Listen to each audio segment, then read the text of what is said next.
This presentation covers figure basing ideas and how to achieve different basing outcomes.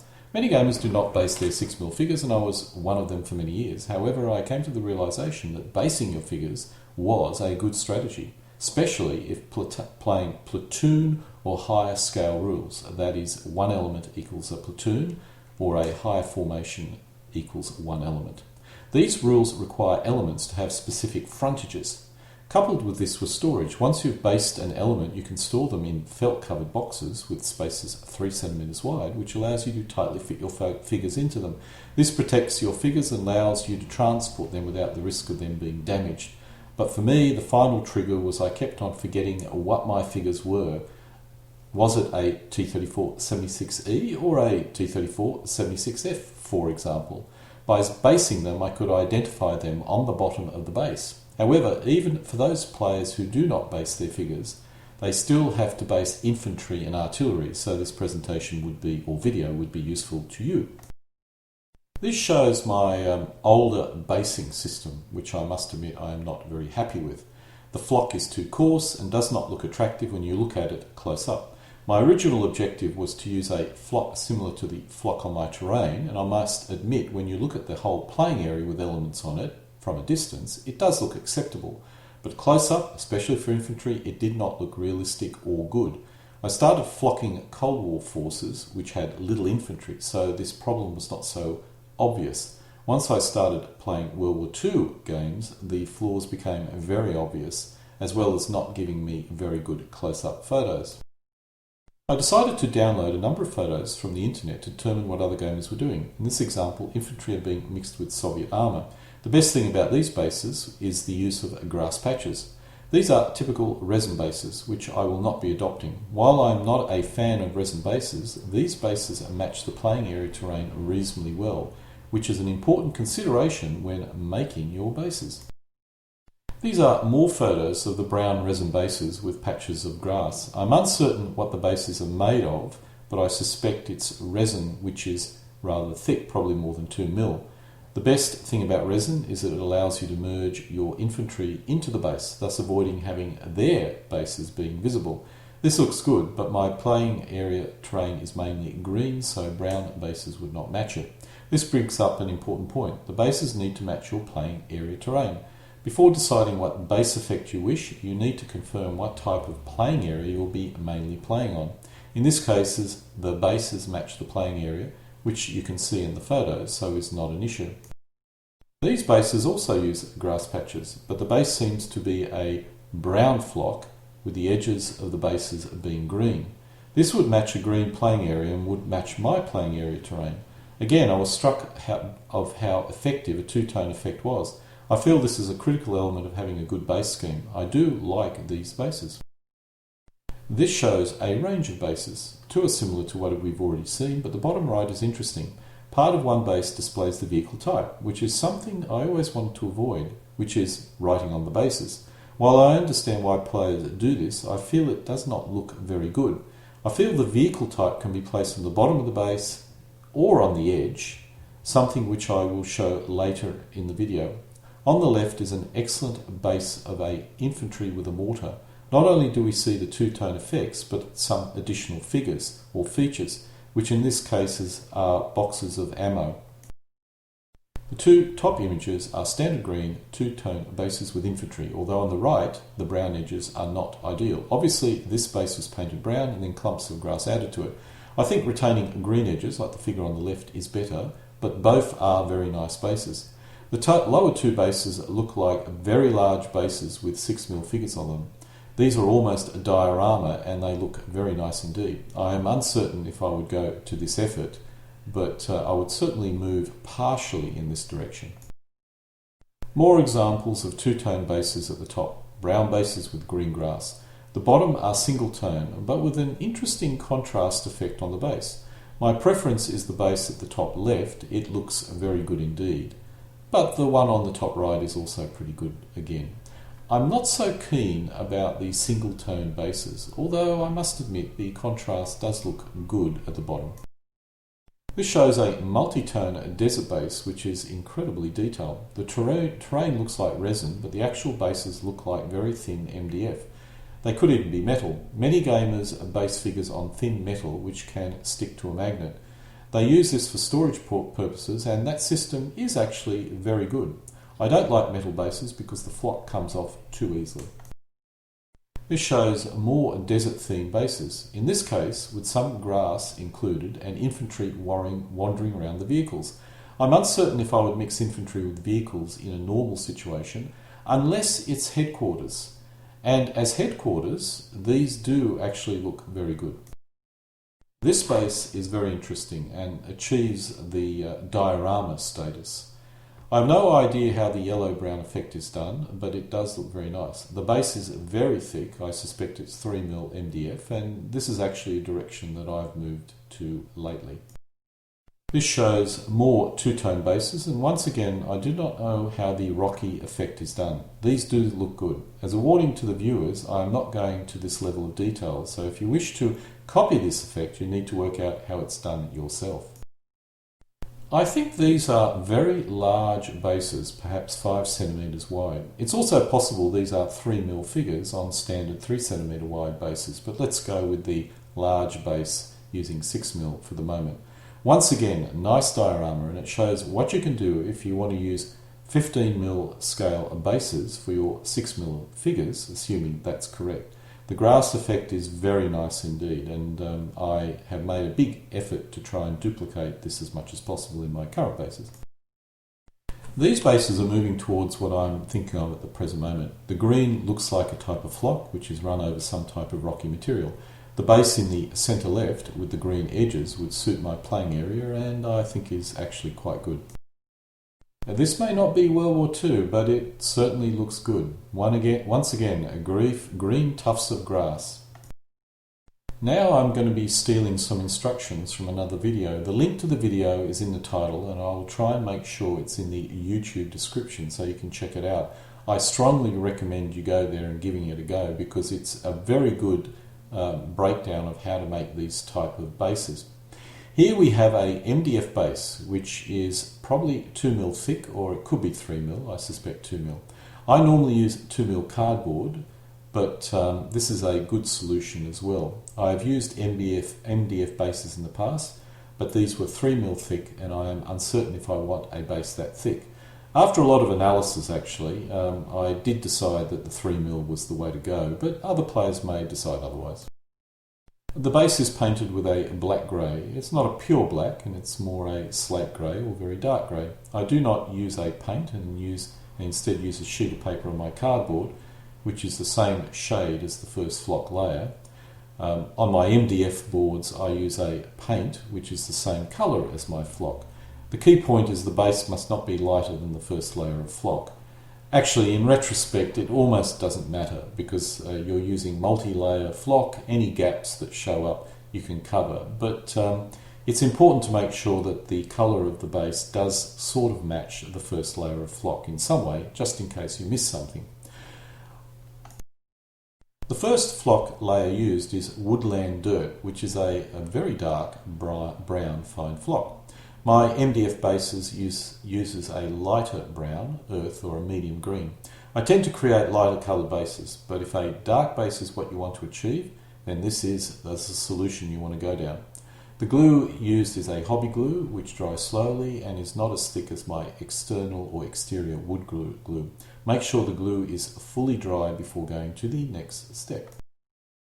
Parts of the base with dirt is dabbled with watered down craft glue, and then a middle green fine flock is added. This is a darker green than I would normally use, but does look very good. Make sure the glue is fully dry before you're going on to the next step. I tend to, the instructions I've provided is what's given in the original video. What I tend to do is just use normal PVA glue and apply it onto the base using some sort of spatula, and then pressing that down into the flock, and it works very well indeed. Next step is to place some multicoloured rocks on the base. The rocks are railway ballast, and you should try and find a range of colours to give you a bit of variety.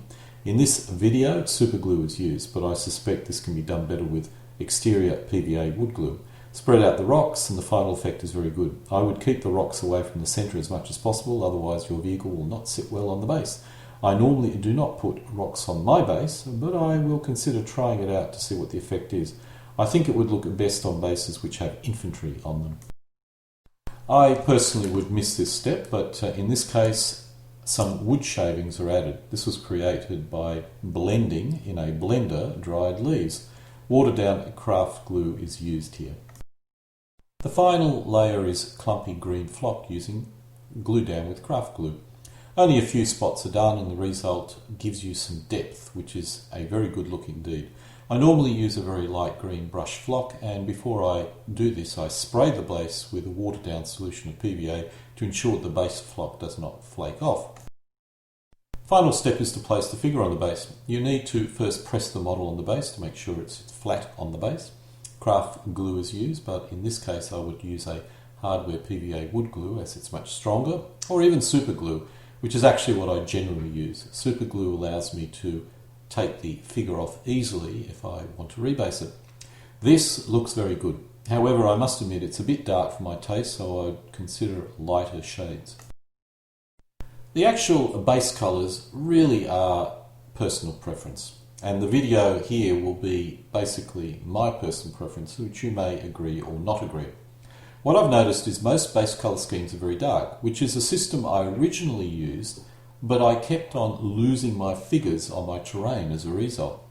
I'm now more focused on lighter colours, with the image showing here the base colour of my bases that I use in the desert. My playing area are slightly darker because it's covered with a protective layer of PVA glue and has other darker colours in the terrain, but the actual playing area, as much as possible, is attempting to match the bases I use. So when I place my figures on the playing area, it looks like it's all nice and seamless. Again, my general objective is I want the playing area, while you're playing a game, to look good, which is why I tend to also try and focus on rules that require less counters and things of that nature, although that's pretty hard to avoid. In most instructions, they generally suggest starting with a dark colour and then layering lighter colours over it.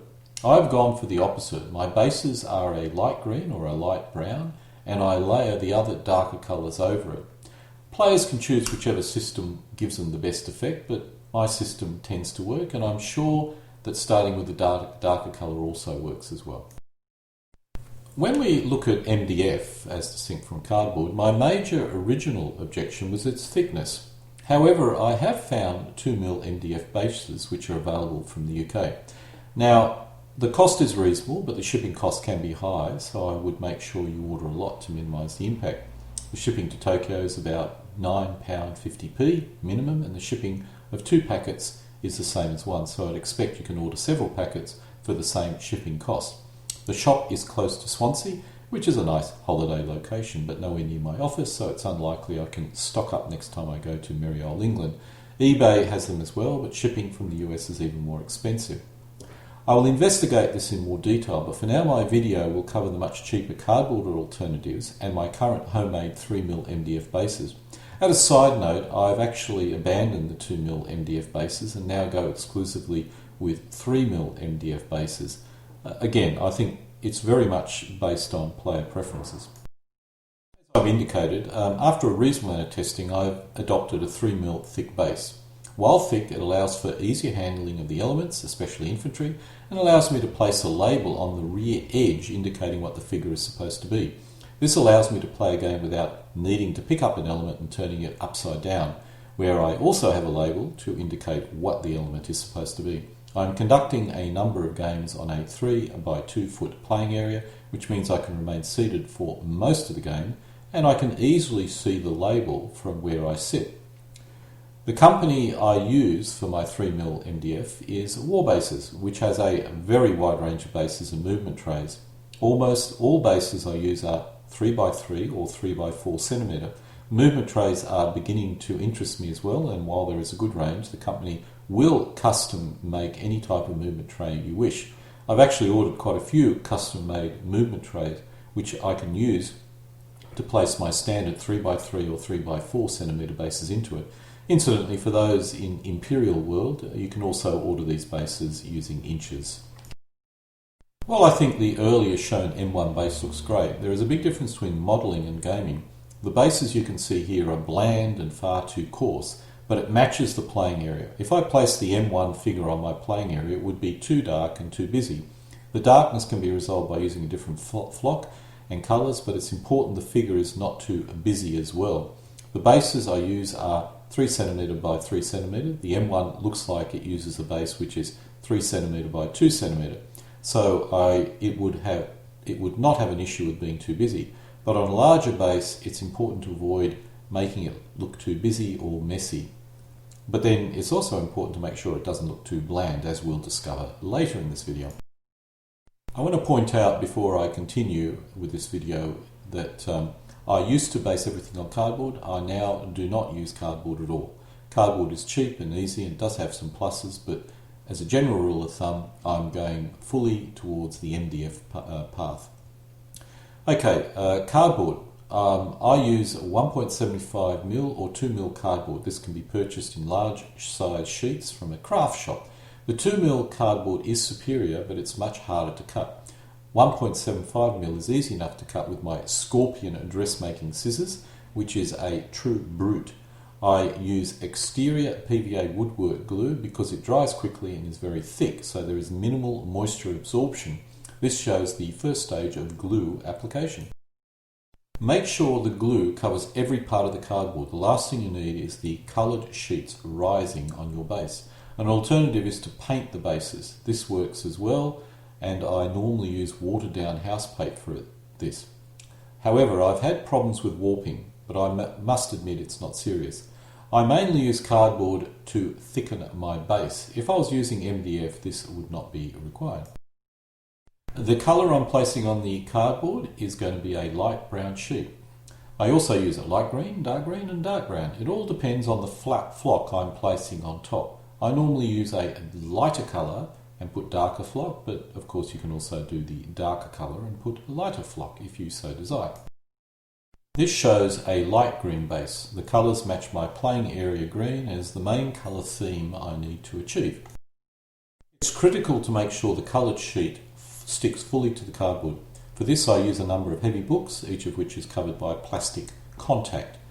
PVA glue does not stick to clear plastic, so if the glue comes out of the edge of the base, it's not an issue. In this case I have two sheets under the book and my brown sheet will be covered by another book. My final book I placed on top of the pile is my trusty Conway's Fighting Ships, and I use this because this is a very heavy book. We've now covered, or so to speak, the placing of a coloured sheet on top of the base. This is what you flock. On the bottom of the base is where I put the indicator to tell me what the figure is. Just as a quick side note, the only reason why I identify what the element is, and I think I may have mentioned it earlier, is that I used to have a very large, or I still do have a very large collection of figures, which I packed away many years ago and I unpacked just recently, well, at least 6 years ago. And when I unpacked it, there was many figures I just could not identify. These were all very old GHQ, and GHQ don't make these figures anymore. So it was really difficult for me to work out what version of the T-34 I had, or what version of the Panzer IV I had. So after that I decided I would make a major effort to identify exactly what the figure is, and I think I got it about 99% correct. And in order to ensure that I never forget what the figure is, I place a label underneath. I do not suggest that you place any kind of information under the base that you need for a game. Picking up a figure and being forced to look under it is a real no-no. You just do not want to do it. Not only does it potentially move the position of the figure and cause gaming problems, but it's a real pain. So this is not designed to provide information during a game. It's designed to allow you to identify what the hell you've got on top of the base. Okay, that pretty much sums up my labelling. Now, I print my labels using a coloured printer on fairly thick cardboard, as you can see here, and I will now glue it to the bottom of my cardboard bases. Incidentally, you can use the same labels for MDF counters, which is exactly what I do. These are the bases after all the gluing has been completed, and they are cut out into 12 base strips. This shows a strip on its side. The cardboard is 1.75mm thick with the coloured paper on one side and the printed paper on the other side. The overall thickness ends up being about 2mm, which is about the minimum thickness to allow you to pick up the bases with any degree of ease. This is one of the dangers of my system using cardboard. If the glue is not spread correctly and pressed down enough using books, it can lift. MDF would solve this. However, these are very old figures, and these days I rarely have this issue. Incidentally, these figures are homemade, which is why they are so poor quality. I use these figures for testing purposes, and I will be using them to test my new basing ideas in this video. Another example of lifting, but the figures in the centre is more typical. This is a rather boring figure and base, which is why I am looking at implementing a new basing system. The figures are homemade, so they are poor quality. Now, these are the scissors I use to cut my cardboard, and these are very dangerous scissors indeed. I have cut myself many times, and if you go down this path, I urge you to be very careful. Incidentally, these scissors are huge, but it cuts through thick cardboard like a hot knife through butter. The edges of the base needs to be coloured. You don't want ugly cardboard showing. This can be done with paint or with a whiteboard marker. While the whiteboard marker is easy to use, I'm moving back to paint as the colour consistency is superior. But for people who lack a garage and are making their bases in a flat or house, this does allow you to avoid the use of paint. This section will cover my guide on basing using homemade 3mm MDF. Personally, I would use a professional 3mm bases, which can be obtained from a number of sources. But if you want a cheaper solution and still use MDF, this is certainly a valid option. You can also use 2mm MDF bases if you don't like the thickness of 3mm. I've selected some preliminary colours, which I suspect will not be satisfactory in the long term, but will show you how I've created my MDF figures or bases. The old figures on the old bases are shown at the top, and the painted MDF bases at the bottom left. These are handmade and painted with a diluted house paint. The colour I have selected matches green or brown flock. At the bottom right is my test base showing the flocked colour effect. I am first applying the light green flock. The bases are lined up and a blob of glue is placed on each. I use my finger to evenly spread it. You can water it down a bit and use a brush, but I find this less messy and has a similar effect. You'll see my art trowel in the centre. I use this to apply any glue in a controlled manner. Once again, you can water down your glue and brush it on, but I find this system as effective. You'll now see how I do this when I apply the second flock. My trusty finger has done its work again. Make sure all surfaces are fully covered and try not to make it too thick. The one benefit of the brush technique is the glue will typically not be too thick. Press each base into the flock and then tap any excess flock off the base, either the metal object or your fingers. I tend to do the latter, even though it does leave some loose flocks on the base. As I spray the base with a water-based PVA solution, the loose flock is secured at that point, and then I have to file off the stuff at the edge. All the bases are flocked, and now we leave them to dry. I normally dry overnight or 24 hours. This is to ensure that there is no residual wet glue problems when I apply the next flock layer, which is pretty important. It's 24 hours later and I'm ready to put the second flock on the bases. In this case I'm using notch green flock. When applying the glue, there are many ways of doing this. In this example I place a blob of glue on the trowel and then apply where it's required. The other method is to place a drop of glue on the base and then use a trowel to spread around as required. The former gives you more control, the latter is quicker. This is another system or selection of different flock, in this case with my final flock choice. In the previous example, I used a flock which was designed to provide depth. It is not suitable as a foundation on my bases. I've found some fine flock from Nock, which matches the colours I require. While I feel Woodland provides a superior fine flock, their colours tend to be a bit too dark for me. The same applies with Fowler. Only Nock has a light green and medium green flock that I like, and now I have found a fine turf version which I'm now standardising on. If you prefer a darker colour, then I strongly advise you to use woodland, and I may consider using this with my NATO West German Army as it matches the camouflage in Central European conditions. I will certainly use woodland for desert because I think they have some nice light browns and medium browns. During World War II in Europe, most fighting was done in drier areas, thus I prefer to use a lighter base colour and even camouflage colour. The second layer is applied. Now to wait for 24 hours for the next step. Actually, what I tend to do now is I don't need to wait for 24 hours. I can apply this, wait for a couple of hours, and then go out and actually cover it with PVA glue. That seems to work as well if you want to have a speedier operation, but waiting 24 hours certainly works as well. Comment about the flock and the reason why I will probably abandon this flock selection. That is the kind of flock that I'm using here. This Nock fine flock has a significant depth. It's fluffy. This is excellent for finer flock, but not a base flock arrangement. The optimal initial flock layer is a fine turf, similar to the example which is shown at the start of the video, the one with the M1 tank. This gives you a much better effect than what you see here, so please don't take too much note of the selection of flocks that I'm using. This was very much a test that I used for this video. The bases are ready to be sprayed with a diluted solution of PVA glue. The reason why I do this is to reduce the amount of flock which comes off my figures. I find everything associated with my hobby has a layer of flock everywhere. If I cover the flock with glue, this will be minimised. Players can skip this step if this is not a problem, but I strongly advise you that you do this. This shows my bases after the spraying. My spray bottle can be seen in the top right corner, and I actually obtained that from a craft shop. Glue will get everywhere, so once you've sprayed your bases, place your bases on a plastic surface. This is an example, but the best surface should be smooth to avoid any bumps forming under the bases. Under the plastic container you will see a white sheet of paper. This is a sheet of paper on 3mm MDF board and covered with plastic contact. I placed the bases on this after this photograph was taken, and this is what I generally use to allow my bases to dry.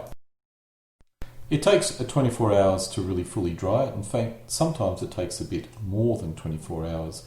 Incidentally, once dried, which is not shown here, you should actually file the edges, smooth them down, because there will be some flock sitting on the edges. Anyway, you may choose to skip this particular step, but I now stick a description of the figure under the base. On the right is my descriptions printed on thick paper. These images can be downloaded from the IO group Kriegsspiel-führer site. Using hardware quality exterior PVA glue, because it's thicker, place a small amount on the base and evenly spread across the entire base. Then apply the labels. You will notice the paper curls. Place these bases bottom down on a sheet of plastic or book covered with plastic, then place a book covered with plastic on top of it. This is to press the labels down. Some trimming in this case is required, but that is because my bases are homemade and it's not exactly a 3mm square.